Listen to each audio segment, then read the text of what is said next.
New GST norms हर car buyer के लिए पूरी तरीके से वरदान की तरह है, क्योंकि जिस बजट में आप पहले सिर्फ क्रेटा, सेल्टॉस, ग्रैंड विटारा जैसी गाड़ियों के बारे में ही सोचते थे, वहीं आपको उसी बजट में अब एक full fledged 7 seater 5 star rated SUV मिल जाती है स्कॉर्पियो एन जैसी।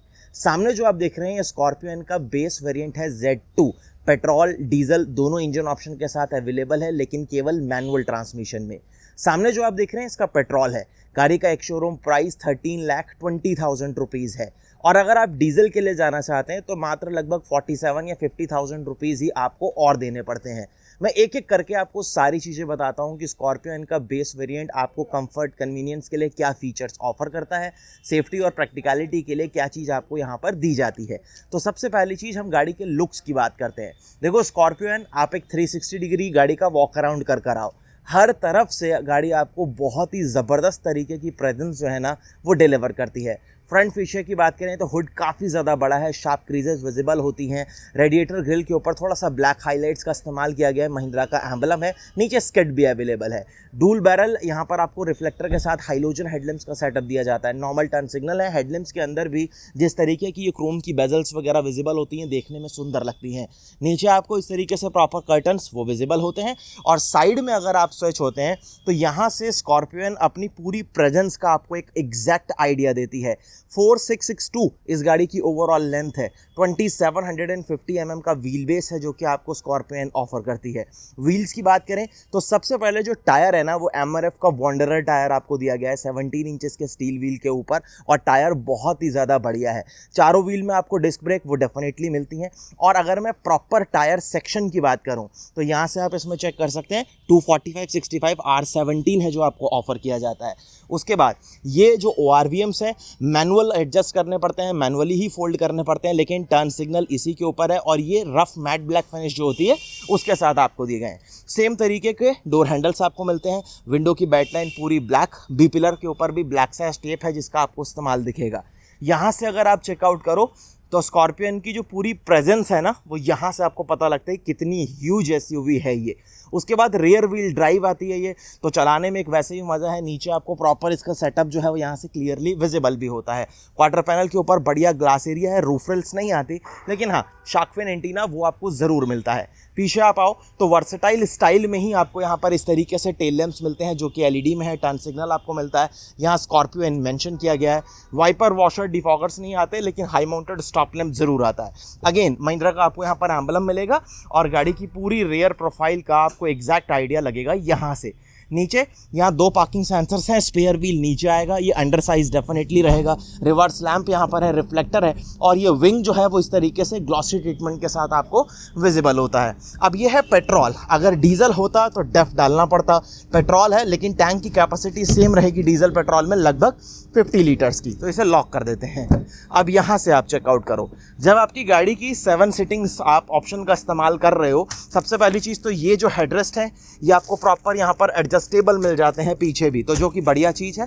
ये प्रॉपर सीट को आप इस तरीके से फोल्ड अप कर सकते हैं, और नहीं भी करते हो तो ये कुछ स्पेस आपके पास रहेगा। बेसिक टूल किट वगैरह का सारा सामान जो है वो आपको यहाँ पर इस तरीके से मिल जाता है, जो कि अगेन बढ़िया है। थोड़ा सा डूल टोन फिनिशेस यहाँ पर आपको ऊपर भी दिखेंगी, ब्लैक कलर की यहाँ पर प्रॉपर पैनल है, और इस तरीके से लीवर जो है वो आपको यहाँ पर ब्लैक फिनिश के साथ मिल जाएगा। चलो जी, अब आती है बात कैबिन की। तो ये है चाबी। देखो चाबी के ऊपर कोई रिमोट सेंट्रल लॉकिंग के कंट्रोल्स नहीं है, केवल ये फ्लिप की है। पीछे महिंद्रा का जो एम्बलम है वो आपको मिलता है, यानी आपको चाबी जो है वो लगानी पड़ेगी अपनी गाड़ी को लॉक या फिर अनलॉक करने के लिए। लेकिन इंटरनल सेंटर लॉकिंग आती है। अगर मैंने ये ड्राइवर साइड से ही अपनी गाड़ी को लॉक किया तो मेरी पूरी गाड़ी लॉक होगी, और अगर मैंने यहाँ से इसको अनलॉक किया तो अगेन मेरी पूरी कार जो है वो अनलॉक होगी। यानी इंटरनल सेंटर लॉकिंग दी गई है, लेकिन उसके कंट्रोल्स रिमोट के ऊपर अवेलेबल नहीं है, तो ये आपको आफ्टर मार्केट कराना पड़ेगा। उसके बाद सीट्स वगैरह बढ़िया हैं, कुशनी काफ़ी अच्छी है, डूल टोन फिनिशेस के साथ आती हैं। थोड़ा सा वो टैन ब्राउन जो मोका ब्राउन है वो टोन, और ब्लैक फिनिश, और लेकिन इसकी जो क्वालिटी है फैब्रिक अपॉल्स्ट्री के साथ है वो काफ़ी ज़्यादा बढ़िया है, तो वो आपको लॉन्ग टर्म में किसी तरीके से परेशान नहीं करने वाली। बेसिक एडजस्टमेंट आएंगे, हाइट वगैरह का एडजस्टमेंट नहीं है। और यहाँ पर देखो तीनों पेडल के पास बढ़िया स्पेस है, और इधर कुछ इस तरीके से आपको प्रॉपर फुटरेस्ट जो है वो भी विजिबल होता है। ये कंट्रोल्स आपके इस क्लस्टर को एडजस्ट करने के लिए 3 लेवल की हेडलाइट लेवलिंग, ये हिल डिसेंट वगैरह के लिए, ट्रैक्शन के लिए, आइडल स्टॉप एंड गो के लिए कंट्रोल्स आपको मिल जाते हैं। लॉकरिंग के पास प्रॉपर लाइट है। चाबी लगाते हैं, इग्निशन ऑन करते हैं। चारों पावर विंडो जिसके कंट्रोल्स आपको यहाँ पर कुछ इस तरीके से विजिबल होते हैं। सेफ्टी लॉक वगैरह वो डेफिनेटली रहेगा, बॉटल होल्डर वगैरह है, स्पीकर जो है वो भी आपको मिल जाते हैं। एयर बैग 2 आते हैं जो कि दोनों आपको फ्रंट में विजिबल होंगे। अब आइए ज़रा कैबिन के अंदर, और यहाँ से सबसे पहले आप इसका क्लस्टर चेकआउट करो। तो बीच में ये प्रॉपर आपको इस तरीके से MID मिल जाती है जो आपको बहुत सही तरीके की इन्फॉर्मेशन जो है वो डिलीवर करती है, और बिल्कुल सिंपल तरीके से। टैकोमीटर, स्पीडोमीटर दोनों एनालॉग बेस, ऊपर वार्निंग लाइट वगैरह बेसिक चीज़ें आपको विजिबल होंगी। ये टच स्क्रीन इंफोटेनमेंट सिस्टम लगभग 8 इंचेस का साइज़ है और ये एंड्रॉयड बेस्ड है, तो बेसिक कनेक्टिविटी ब्लूटूथ वगैरह वो चीज़ें आपको यहाँ पर मिल जाएंगी। बाकी कुछ जैसे एंड्रॉयड ऑटो, एप्पल कारप्ले वगैरह वायरलेस वो चीज़ें नहीं है। नेविगेशन वगैरह आप इस्तेमाल ज़रूर कर पाओगे, और टच रिस्पॉन्सेज वगैरह अगर देखोगे तो वो ठीक है। बाकी सेटिंग्स में भी कुछ ऑप्शन आपको यहाँ पर मिल जाते हैं अपने हिसाब से कस्टमाइज़ करने के।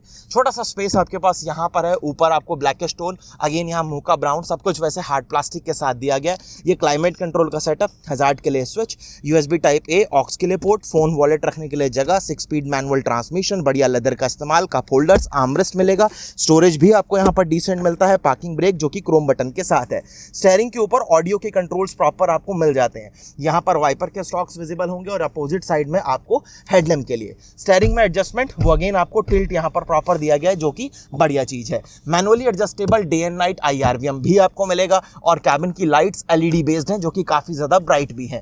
अगेन वाइजर्स काफ़ी ज़्यादा स्टडी है, बहुत सही है, लेकिन हाँ वैनिटी मिरर वगैरह नहीं है, और ये कुछ पोर्शन है जो ये कवर अप कर रहे हैं। बाकी रूफटॉप के ऊपर फिक्स टाइप के ग्रैब हैंडल्स हैं। सीट बेल्ट की हाइट जो है वो भी आपको यहाँ पर फिक्स मिलेगी। ग्लोव बॉक्स भी आपको डिसेंट टाइप की स्टोरेज वो डेफिनेटली ऑफर करता है।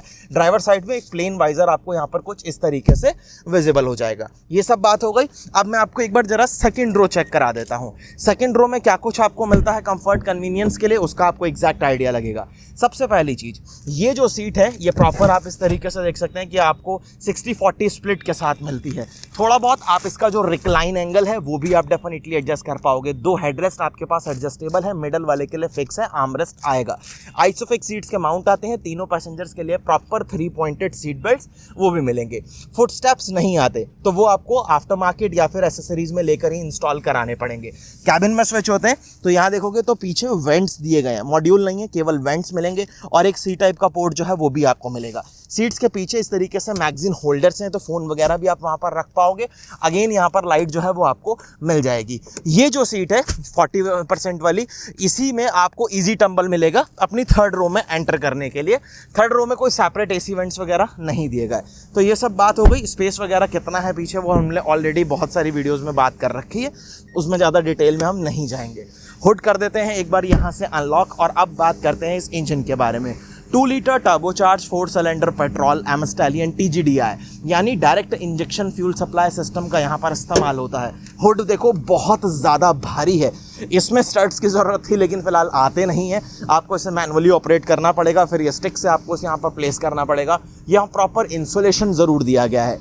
इंजन भी आप देख सकते हो किस तरीके का आपको यहाँ पर मिलता है, वेल पैक्ड वेल मैनेज तरीके से आपको दिया जाता है। पावर फिगर्स की बात करूँ तो अप्रॉक्स 200 bhp की पावर और 370 न्यूटन मीटर ऑफ टॉर्क है जो कि ये आपके लिए बनाता है। हाँ, जब आप पावर ले रहे हो और वो भी पेट्रोल से ले रहे हो तो फिर डेफिनेटली आपको फ्यूल इकोनॉमी के साथ थोड़े बहुत कॉम्प्रोमाइज़ेस करने पड़ेंगे।